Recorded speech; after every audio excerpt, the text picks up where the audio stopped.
бейбітшілік символ келсеңіздер ме? Бейбітшілік символ нені да? Бұл. Дұрыс па? Дұрыс, жақсы. Екінші қыз. Кім жауап береді болға?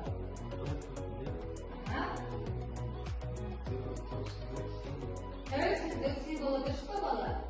Дұрыс, яғни бір көз тұрақты тәуелсіздіктің белгісі, бостандықтың белгісі. Ал мына әдемі қыз. Кім жауап береді? Дәлел. Бұл қандай қыз? Аққу дұрыс, ол не белгісі? Махаббаттың символы. Дұрыс айтасың.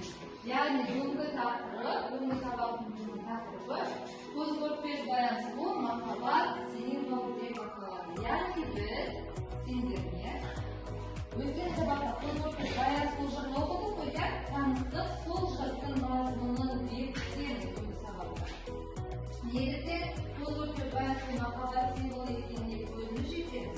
Сабағымыздың мақсаты прозалық және поэзиялық шығармалардағы кейіпкерлер іс-әрекетіне баға беру, композициялық құрылымын анықтау болып табылады.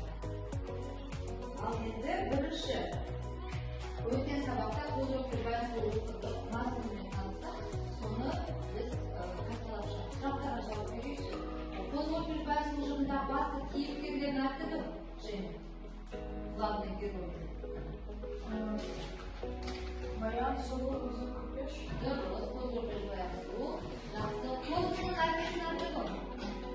Қозының әкесі кім? Сарыбай, дұрыс. Ал баянның әкесінің аты кім? Баянның әкесі. Қарабай. Жақсы. Ал баян мен қозыға бөгет жасаған жігіттің аты кім?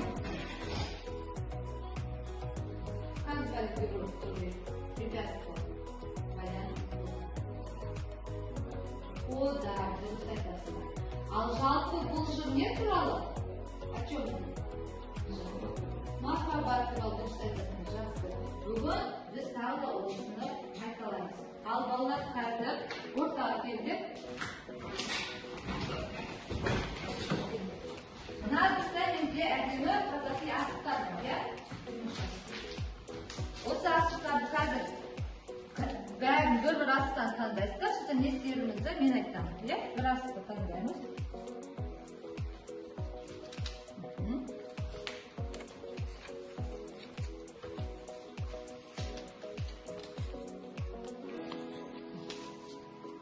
Шемла, сен көп қалшы. Сен жасы бәрінде жасы. Жақсы, енді қараңдар. Көк және жасыл асықтар ма сендерде, иә? Екі түске бөлініп. Енді екі топқа бөлініп отырайық. Мына жаққа көк түстер отырсын. Жоқ, мына жаққа көк түстер отырсын. Мына жаққа жасыл түстер отырсын. Екі мен бізде жасыл перед собой. Ал балалар, біз екі топқа бөлініп, жасыл және көк асықтарды бөлініп. Енді мұқият қарасаңдар, бұл асықтардың ішінде бізде сұрақтар бар, иә? Ашып қараңдар. Әрқайсында сұрақтар бар, иә? Осы сұрақтарға жауап берейік. Көк топтан бастайық. Неге сенен бастайық? Сұрағын бол.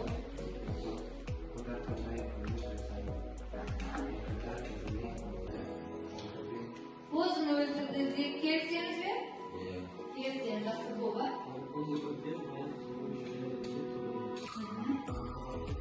Махаббат туралы жақсы. Дедік.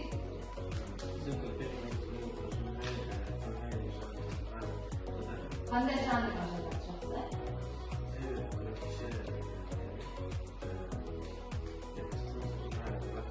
Лира эпосқа жатады. Дұрыс айтасың, сен болған? Баянның әкесінің аты кім? Баянның әкесінің аты Қарабай, иә? Дұрыс. Көзінің әкесінің аты кім? Көзінің әкесі Сарыбай. Сарыбай, жақсы. Бала, бірімізді бағалайық. Дұрыс жауап бердік па? Бірімізді қошеметпен бағалайық. Барлықтарың дұрыс жауап бердіңдер, иә? Енді келесі тапсырмаға көшеміз. Келесі тапсырма балалар. Мен сендерге осындай шағын мәтінді айтып өтемін. Экранға да назарларыңыздар болады. Бұл көз-көрпеш баян сұлу жырынан үзінді. Барлықтарың қарайсыздар. Қазір бұл үзіндіні біз кезек-кезек оқып, мазмұнын түсініп, тапсырма орындаймын. Енді осы жолы мына топтан бастайық, иә? Және сенен бастайық, және сен маған осылай кезек мұқият, даусыңызды қатты шығар, оқимыз. Және бастайық. Өзі қарабайдың ауылына келіп малын байлады. Бағады, сенің. Өзінің кім екенін баян сұлуға сездірту үшін бір күні қолдар жолда киіз үйдің есігін алдына отырып әдемі күй тартып ән салады.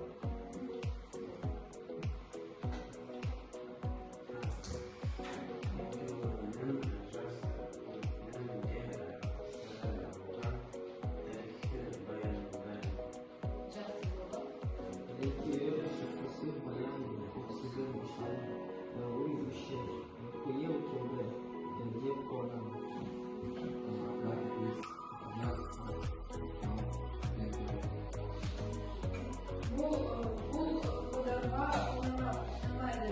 Ол барлық елінде өзіне бағындырып, өзі көпешкен соғысшы болды. Өзі көпеш онымен алысады.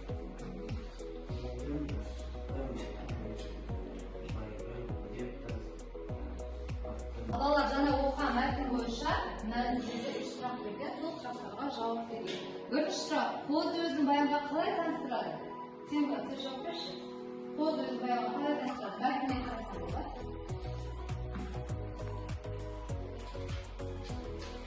Және жауап береді. Әдемі қой тартып ән салады.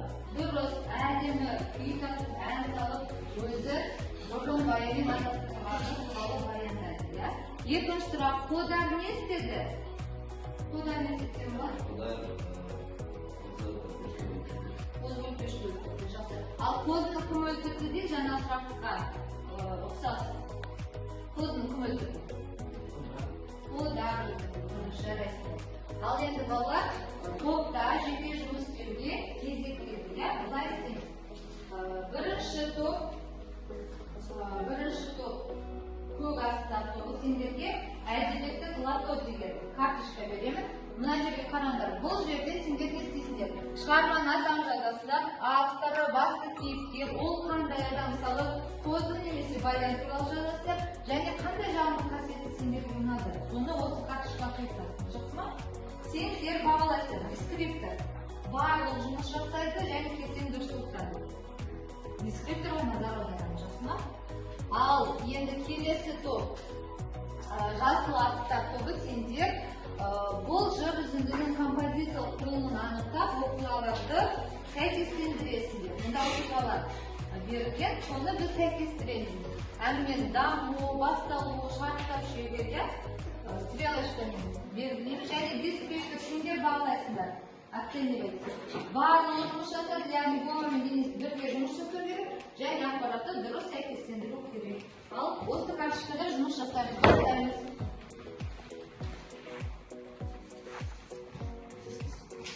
Карточка өткен жоғары.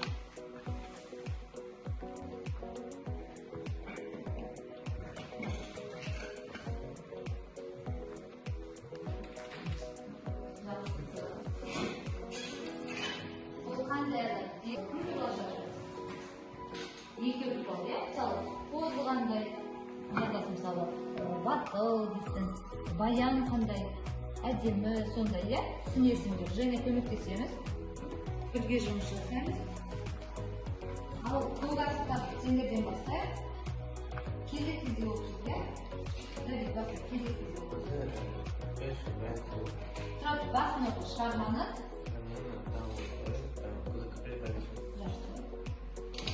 Авторы халық.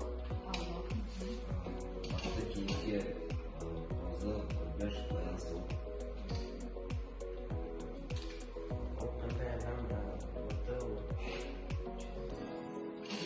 Мейірімді адал ділді. Әдемі маленький суал жазады, иә, Темірлан дұрыс па? Екеуі де әдемі, екеуі де ақылды, жақсы. Және соңғы кейіпкердің қандай жағын көрсететіні? Өзінің батырлығы байының Ақылы, жақсы. Сендер бағылаңдар, дұрыс деді, барлығы жұмыстырдың ма? Сендер сен дұрыс отырсың ма? Жақсы, дұрыс, барлық тапсырмалар. Енді жас класстарды бағалаймыз. Тоға бастауы. Әңгіменің бастауы екі бай баланың дәстүрі. Әңгіменің дамуы Сарыбай мен Қарабайдың алға шығуы. Әңгіменің байланысуы Сарыбайдың дүние салуы. Әңгіменің шөлінісуі Қарабайдың көшіп кетуі.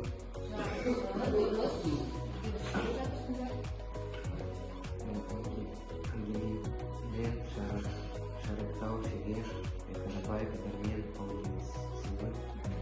Әңгіменің шешімінің негізі мен байының кездесуі. Әңгіменің аяқтауының мектептерде шешіміне қалуы. Ғаштағы қосылмаған, ал енді дұрыс бағалаймыз. Барлық жұмыс жасады ма? Олармен кеңесуге жұмыс жасады ма? Я немесе жоқ? Я бірге жасады, бірге жасады. Ақпаратты дұрыс сәйкестендірді ма? Дұрыс сәйкестендірді. Мен жаңа мұқиятында қарадым, барлығы дұрыс жасады. Ал енді келесі тапсырма бізде жазбаша тапсырма болып табылады. Қазір дәптерімізді ашамыз, балалар. Жұмыс дәптерін ашып, бүгінгі күнді жазамыз. Бүгін бізде ақпанның 21-і жұма.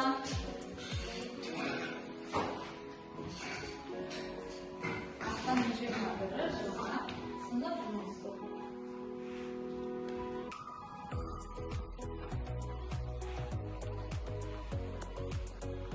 Так, мұқият тыңдайық. Барлығында кітап бар, иә? Дәптер жұмыс жасайық. 114-ші бет, балалар. 114-ші бет, 7-ші тапсырма. Ашамыз. Бұл жерде бізде мынандай тапсырма берілген. Болжалдың және шектік мәні сұрауларды қатыстырып, сөйлемдерді толықтырыңдар дейді. Біз былай істейміз. Бірінші және екінші сөйлемді Денис Вова жазма. Бірінші, екінші сөйлем, 3 пен 4-ші сөйлемді Давид, Темірлан және жазады. Ал орындаймыз. Яғни сендер болжалды және шектік сұрауларды жазасыңдар.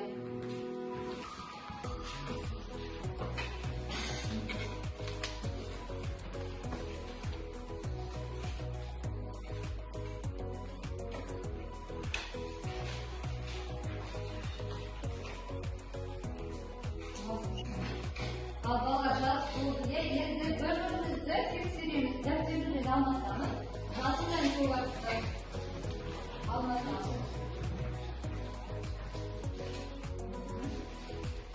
Бірінші сөйлемді кім оқиды? Бірінші сөйлем. Бірінші сөйлемді Давид тоғызады, яғни Давид немесе Темірлан, сендерде. Жоқ, бірінші сөйлем кімде? Темірлан, сендер. Көзі көрпеш, баян сұлу, жыры қазақ халқында ғана емес,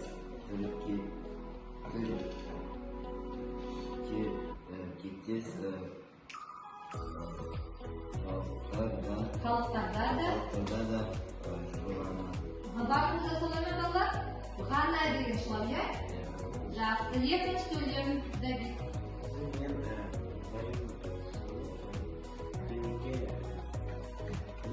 Келмей.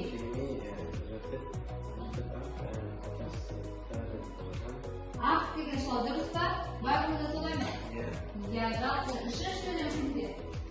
Үшінші, Қарабай уәдеті. Сінде тұрмай кімде сөйлем?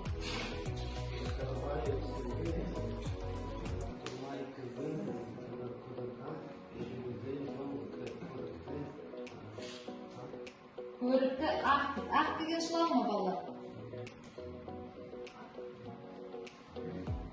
Жоқ, мына жерде мұз деген шылау деп, так деген не yaptın дәптері?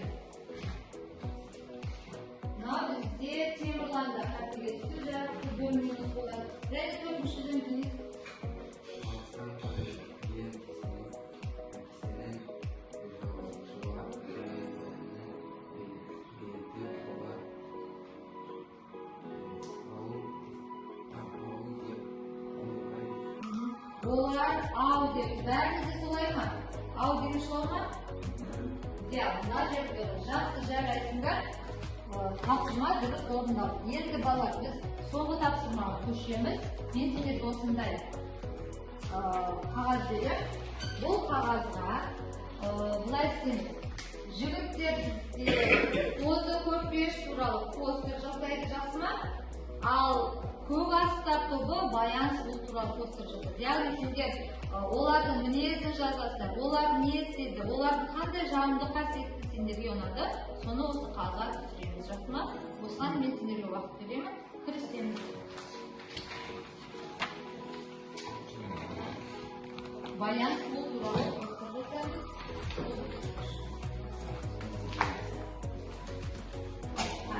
Тетрадь или можно поменять?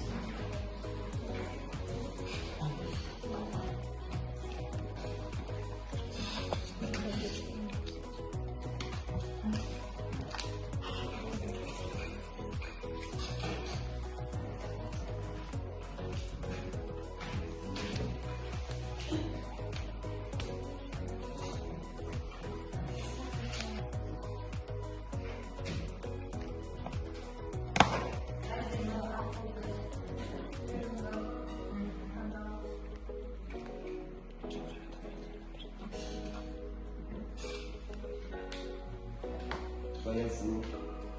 Орташамыз келді. Ал екінші топ, мұқият. Кім туралы жаздық демдер? Баян сұлу. Достық пен махаббатқа. Махаббатқа адал, иә? Мына жерге жаздық. Сен де шыққан. Баян қодардан кел қалып. Көзінің қаласы Жақсы. жақсы көзі.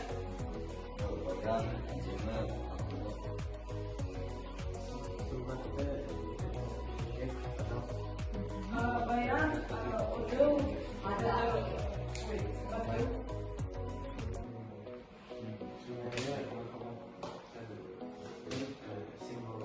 Жақсы, шынайы махаббаттың символы дейді. Жақсы, жарайсың. Отыра қойың. Ал, егер оған қозы көрпеш қандай екен, ол туралы не біліп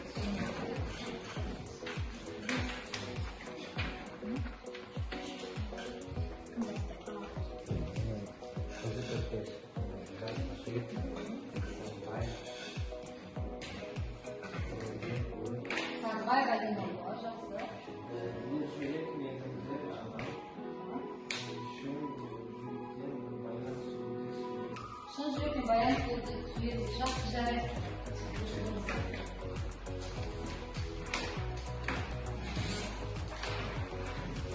Ал балалар, сабағымызды қорытындылап жүрейік. Бүгін сабақта не білдік, не үйрендік, не туралы айттық бұл сабақта? Қозы көрпеш, баян сұлу Туралы, біз ол туралы тағы да көп ақпарат айттық. Сонымен жалпы бүгінгі қозы көрпеш баян сұлу жыры не туралы екен? Не туралы? Кім жауап береді? Сен ба? Не туралы бұл жыр? Махаббат туралы. Біз жаңа сабақтың басында айттық, иә? Қозы көрпеш баян сұлу махаббат символы деп айттық. Жақсы жарайсың. Үйде тапсырма жазылған балалар. Күнделігімізді ашамыз. Үйде сендерге мынандай тапсырма. Жасанды телефон беріңдер. Қозы көрпеш баян сұлу екеуіне сурет жасап келеді. Жақсы ма? Сендер телефондарды жасанды керек па? Қосымшалар. Сол арқылы қозы көрпеш баян сұлуды ол қалай істейді екен? Ол туралы сурет жасап келесі сабақта маған көрсетеміз. Ал үй тапсырмасын жазып болсақ, бүгінгі сабағымызды балалар білім қоржыны арқылы бағалайды. Қазір ортаға келіп, мына жерде жасыл, сары және қызыл асықтар таңдаймыз. Сары асық сабақ түсініксіз болды. Қызыл асық сабақ ұнамады, мүлдем қызықсыз болды. Және жасыл асық, егер сабақ ұнаса, сіздерге қызықты болса, жасыл асықты осы білім қоржынына жабыстырамыз. Келіп, асық және магнит аламыз. Келеміз, бағалаймыз сабақ үшін. Сабақ күндер үшін қалай өтті? Бір-бірден білім қоржыны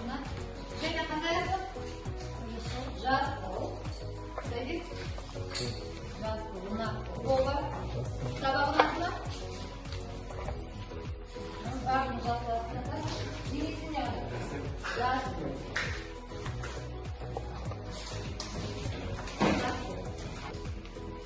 Так, балалар, қараңдар, бүгін сендер үй тапсырмасын да орындап келдіңдер, сұрақтарға да жауап бердіңдер, иә? Мен сендерді былай бағалаймын. Және сені жақсы деп бағалаймын, жарайсың. Вова өте жақсы, Костя бәрін жақсы жасады. Давид, саған да бүгін 5 қоям. Темірлан және Денис. Барлықтарының сабақты өте жақсы орындап шықтыңдар. Барлықтарына көп рахмет. Сендерге сабақ өте қызықты болды деген ойдамын. Осымен сабағымыз аяқталды. Сау болыңдар.